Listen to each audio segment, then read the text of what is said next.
So, in the function of lymphocytes, these are much more common in lymphatic system, though they do also fight against infection. So lymphocytes are distinguished by having a deeply staining nucleus, which may be eccentric also in location and relatively small amount of cytoplasm. So their nucleus are mainly eccentric. And also the blood has three types of lymphocytes. Someone asked me about the type of lymphocyte, so now here we are. The type of lymphocyte we have three. You have B cell lymphocyte, you have T cell lymphocyte, and natural killer cell NK cell. The B cell lymphocyte, these are the one which are responsible, very highly responsible with the immunity system also. So the B cell, which make antibodies that bind to pathogens to enable their destruction.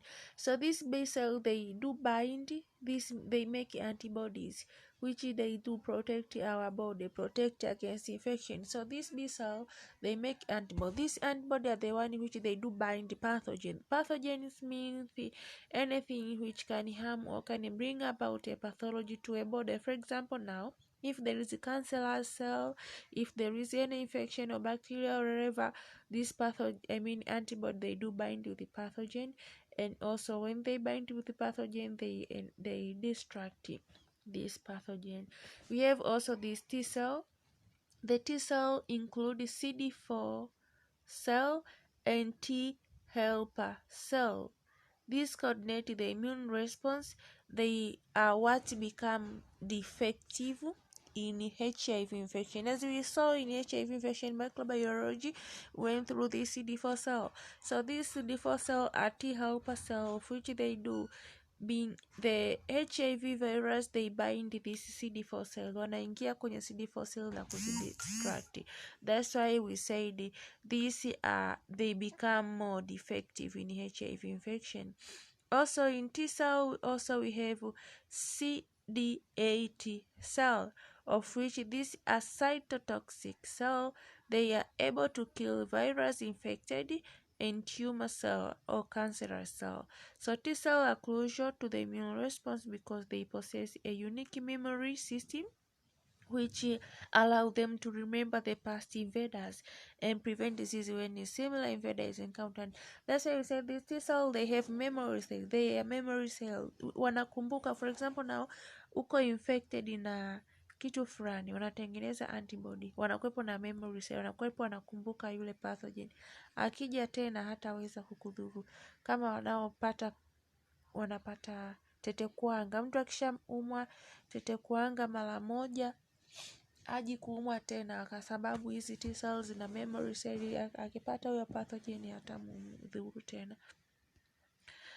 Also we have this natural killer cell.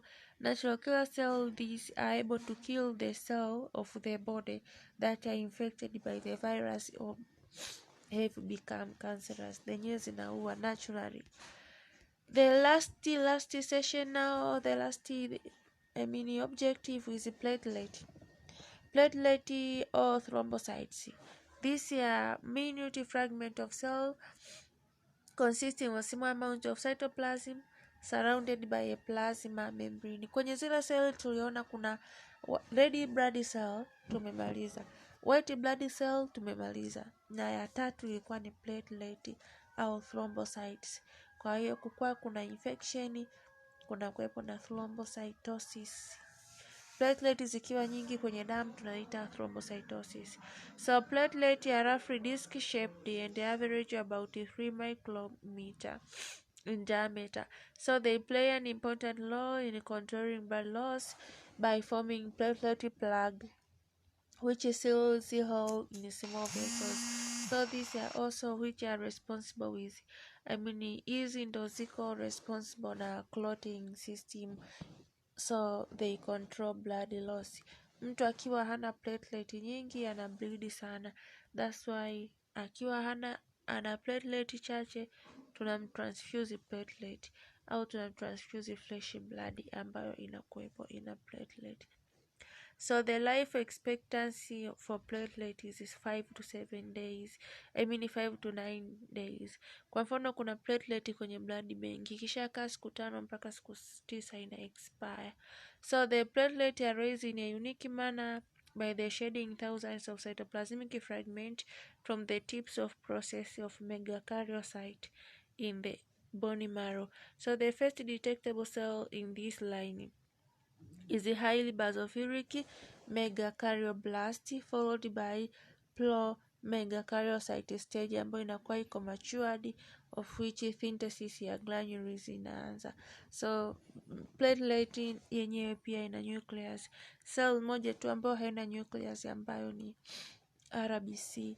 Finally, the full differentiated megakaryocyte or a giant cell which is large, dense, polyploid and multilobed nucleus inappear. So the aim kubwa function ya platelet yenyewe inahusika na ina prevent blood loss, na platelet zenyewe pia zina fight against infection yet to some extent, but also it control blood loss by forming a platelet plug. So this marks end of our presentation. The same cells cage kama iliyoko kule juu, lakini hii hapa inakuwa ina rangi nyeusi, ile ya juu iko colored. So this marks end of our presentation. Topic ya blood inaishia hapa. So you are welcome kwa maswali.